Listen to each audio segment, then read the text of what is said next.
Howdy there guys and girls, welcome back to the channel. Ruckus here, talking about a vehicle that holds a very special place in my heart today, and one that I'm perhaps more qualified to talk about than any other. This is the SU122-44. It was first released back in the earlier days of World of Tanks, just before I'd swapped over from the NA to the newly created Southeast Asia server. It was at this time it was all starting to click for me. I'd finally got a handle on the game's core mechanics, and I was finally pulling off some of the more advanced tactics and maneuvers I'd read about. The SU122-44 was the first tank I put into my new garage, and for the longest time this fast flanking, hard hitting brawler of a machine was all I wanted to drive. I went on to play over 1600 matches in the thing, and even got my first 11 kill game in it. But what is the SU122-44, and how has it handled the port across to Blitz? The SU122-44 existed as one of the design proposals on the Ural-1 project, a late war undertaking based on the chassis of the T-44 and intended as a replacement for the SU-100. Of the 5 preliminary designs produced by the Ural Heavy Machinery Factory, aka Ural-MASH, 2 were deemed the most promising and submitted for further development.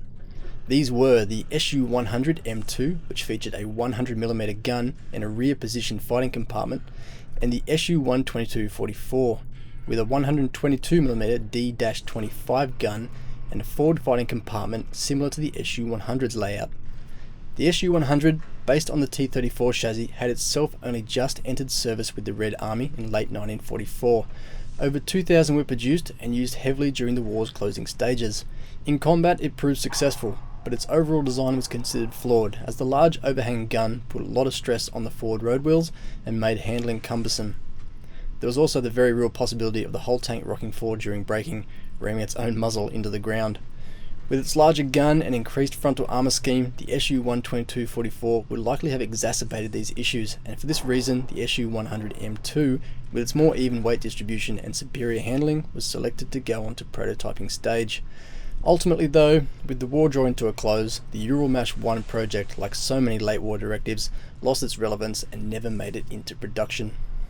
In game, the SU122-44 is a Tier 7 premium, non-turreted tank destroyer with standard matchmaking. It's characterised by its medium tank-like speed and manoeuvrability, heavy tank-like gun, and a decent frontal armour scheme. The move to Blitz has impacted it in 2 main ways. The first is a 22% reduction in rate of fire, 7.5 rounds per minute down to 5.83, and the second a 17% reduction in hull traverse speed, 42 degrees per second down to 35. It sounds bad, and nerfs are really good news, but in reality it's not unjustified. The SU122-44 was always a vehicle that performed poorly in long-range engagements. A combination of bad Russian gun accuracy and low round penetration values meant that reliably scoring damaging hits often required closing into medium to short ranges. At these distances, the SPG came into its own. Flank fast on an unsuspecting enemy, get in under their gun and blow them away with the huge DPM of the 122mm before moving off to the next target. In Blitz, maps are much smaller and combat ranges are almost always at close quarters. This means the SU122-44 will fight the majority of its engagements at its preferred distance and therefore rarely at a disadvantage. And it's my guess that this is the thinking behind the rebalancing.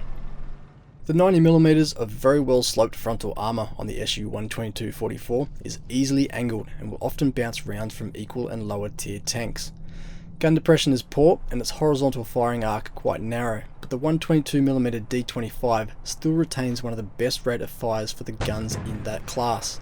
Just be sure to pack a few APCR rounds though for those tier 9 games, as regular AP penetration averages just 175mm. Top speed is listed as 48 km per hour, and engine powder weight is good, so don't be afraid to go wide with the medium tanks.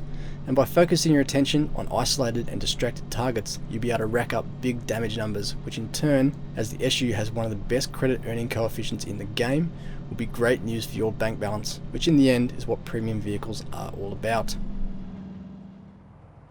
And that, unfortunately, is all I've got time for in this preview, guys. Thank you very much for watching, good luck in game, and I'll see you all on the next one. Peace.